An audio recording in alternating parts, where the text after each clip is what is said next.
on the mini bar. Little thing of kettle. Second one. Matter of fact, already have one open.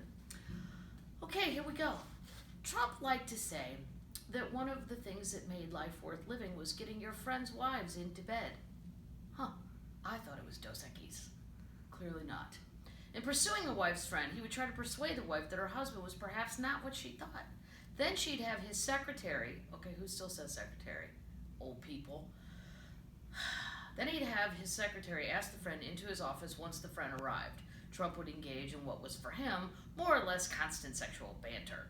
Do you like having sex with your wife? How often? You must have had a better fuck than your wife. Tell me about it. I have girls coming in from Los Angeles at 3 o'clock.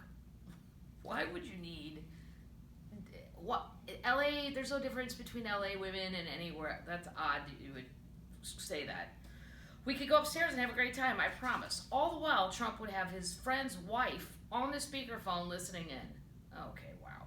Pretty creepy. Previous presidents, and not just Clinton, have, of course, lacked scruples. What was, to many people who knew Trump well, much more confounding, was that he had managed to win this election and arrive at this ultimate accomplishment, wholly lacking in what some obvious sense must be the main requirement of the job, what neuroscientists would call executive function. Well, I don't believe I have that. I don't know what it is, but I'm imagining I don't have that either, Donald, so that's not necessarily your fault.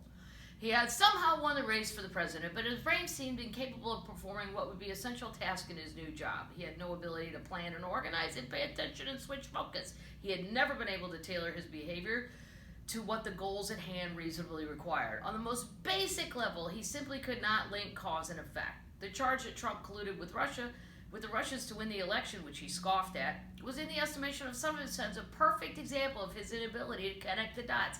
Even if he hadn't personally conspired with the Russians to fix the elections, his efforts to curry favor with, of all people, Vladimir Putin, no doubt left a trail of alarming words and deeds likely to have an enormous political cost.